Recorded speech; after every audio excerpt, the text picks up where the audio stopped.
Good morning everyone. जैसे कि आप सभी जानते हैं, आज यहाँ पे विद्यालय परिवार 26 जनवरी गणतंत्र दिवस के शुभ अवसर पर एकत्रित हुआ है। और ये एक हर भारतवासी के लिए गर्व की बात है कि जब इस तरीके से जब आयोजन होते हैं तो प्रत्येक भारतीय नागरिक का ये एक दायित्व होता है और कर्तव्य भी होता है कि वे इन शुभ अवसरों पे अपनी प्रतिभागिता दिखाए और यह जानने की कोशिश करें कि ये जो देश जो बना है कई सारी मुसीबतों से बना है। ये जो देश है ये किसी एक का नहीं, करोड़ों क्रांतिकारियों की आहुति के कारण आज हमें अपना देश आज़ाद मिला है। और जैसे कि आप जानते हैं कि 15 अगस्त 1947 को हमारा देश स्वतंत्र हुआ था, पर जो पूर्ण तरीके से जो स्वतंत्रता प्राप्त हुई थी वो 26 जनवरी 1950 को हुई थी, जब भारत एक गणराज्य देश बना था।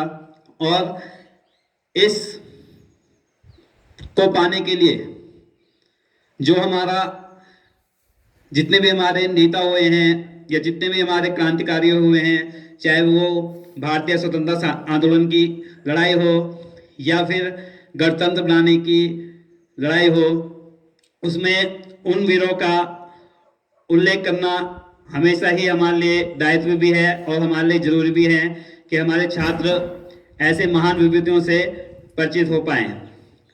तो बीच बीच में मैं आपको यहाँ पे बुलाऊंगा स्टेज पे जितने भी हमारे छात्र हैं जिनने अच्छे अच्छे भाषण तैयार किए हैं, और साथ ही साथ मैं भी अपने कुछ विचार रखूंगा भारतीय गणतंत्र पे, या किस तरीके से गणतंत्र की स्थापना हुई थी, किन किन महान क्रांतिकारियों का या विभूतियों का इसमें योगदान रहा था।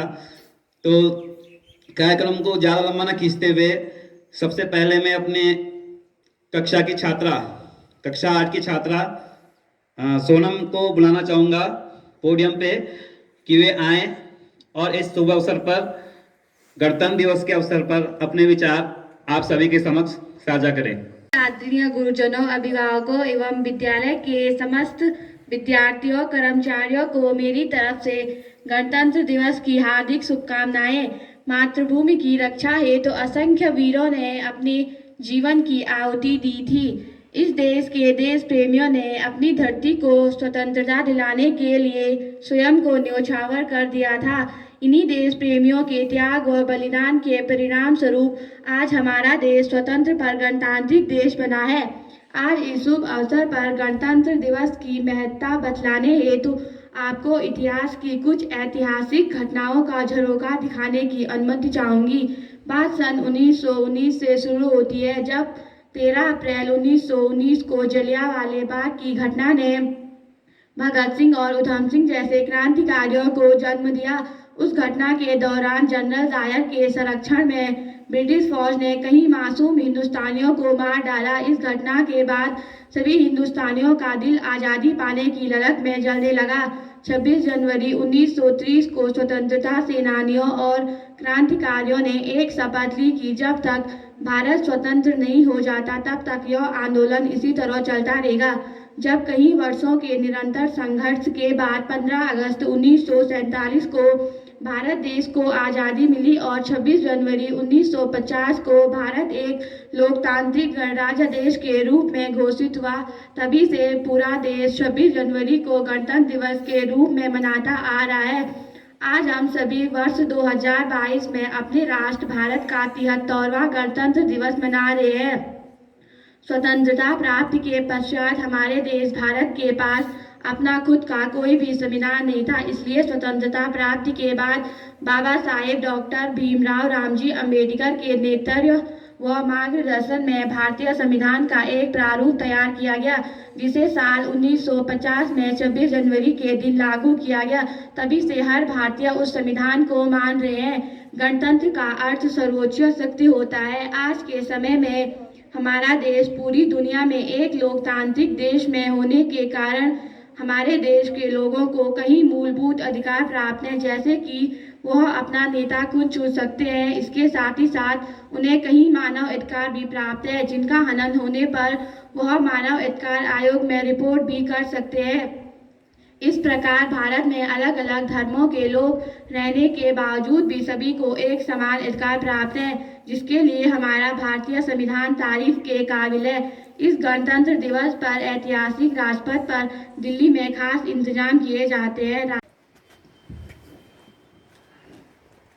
कार्यक्रम को आगे बढ़ाते हुए यहाँ पे हमारी अगली छात्रा आएंगी तमन्ना, जो हिंदी में अपना संबोधन आपके सामने प्रस्तुत करेंगी। धन्यवाद। आप सभी अध्यापकगणों, अभिभावकगणों, कर्मचारियों व मेरे प्रिय सहपाठियों को मेरा प्रेम भरा नमस्कार व भारत के 73वें गणतंत्र दिवस की हृदय की गहराइयों से हार्दिक शुभकामनाएं। जैसे कि आप सभी विदित हैं कि मातृभूमि की रक्षा है तो असंख्य वीरों ने अपनी जीवन की आहुति दी थी और इन्हीं देश प्रेमियों ने अपनी धरा को अंग्रेजों के कुशासन और अत्याचारों से स्वतंत्रता दिलाने के लिए स्वयं को न्यौछावर कर दिया था। इन्हीं देश प्रेमियों के त्याग और बलिदान के परिणाम से आज हमारा देश स्वतंत्र और गणतांत्रिक देश बना है। कुछ पंक्तियों के द्वारा अपने संबोधन की ओर विस्तृत करने के लिए आप लोगों की आज्ञा चाहूंगी, जो इस प्रकार है। ए मेरा देश तू ही आज़ाद रहे, तेरा यह अधिकार रहे, तेरी इस आज़ादी पर मेरे जैसे लाखों जान कुर्बान रहे। कांटों के बीच फूल खिले, धरती को स्वर्ग बनाए, आओ सबको गले लगाए, मिलकर गणतंत्र दिवस मनाए। वतन हमारी शान है, वतन हमारा मान है, हम उस देशवासी हैं जिसका नाम हिंदुस्तान है। जैसे कि आप सभी जानते हैं कि आज हम अपने प्यारे भारत देश का गणतंत्र दिवस मना रहे हैं। 26 जनवरी एक ऐसी तारीख है जो हर उस भारतवासी के दिल में अहम स्थान रखती है जो अपने देश से बेपनाह मोहब्बत करता है। गणतंत्र दिवस के शुभ अवसर पर जगह जगह पर विभिन्न प्रकारों के सांस्कृतिक कार्यक्रम होते हैं और इन कार्यक्रमों में सभी लोग मिलजुल कर एक दूसरे के साथ गणतंत्र दिवस का उत्सव मनाते हैं। गणतंत्र दिवस पर सबसे पहले राष्ट्रपति के द्वारा तिरंगा झंडा फहराया जाता है। उसके बाद सभी लोग मिलजुल कर एक दूसरे के साथ गणतंत्र दिवस का उत्सव मनाते हैं। गणतंत्र दिवस के मौके पर जगह अलग अलग राज्यों के द्वारा झांकी निकाली जाती है, जिसे देखने का अपना ही आनंद होता है। हर साल आने वाला गणतंत्र दिवस हमें इस बात की याद दिलाता है कि कभी भी हमें यह बात नहीं भूलनी चाहिए कि कितने वीर महापुरुषों ने निस्वार्थ भाव से देश की आज़ादी है तो अपने प्राणों का बलिदान दिया, तब हमारा देश विश्व का सबसे बड़ा गणतंत्र बना। गणतंत्र दिवस पर सबसे पहले पंडित जवाहरलाल डॉक्टर राजेंद्र प्रसाद भारत के पहले राष्ट्रपति थे, इसलिए हमारे देश का बहुत ज़्यादा विकास हुआ, शक्तिशाली देशों में गिना गया। गणतंत्र दिवस को हम नियमित रूप से 1950 से मना रहे हैं, क्योंकि 1950 में भारत का संविधान लागू हुआ था। भारत एक लोकतांत्रिक देश है जहां जनता को अपना नेतृत्व करने के लिए अपने नेताओं का चुनाव करने के लिए अधिकृत किया जाता है। इसलिए हमारे देश का बहुत विकास हुआ। कुछ विकासों के साथ तो कुछ कमियां भी पैदा हुई, जैसे कि असमानता, गरीबी, बेरोजगारी, भ्रष्टाचार, अशिक्षा आदि। हमें अपने देश को दुनिया का सर्वोच्च देश मानने के लिए समाज में ऐसी समस्याओं को हल करने के लिए अधिकृत किया जाता है कि हम अपने सभी स्वार्थ त्याग कर दृढ़ता से भारतीय संविधान का पालन करेंगे।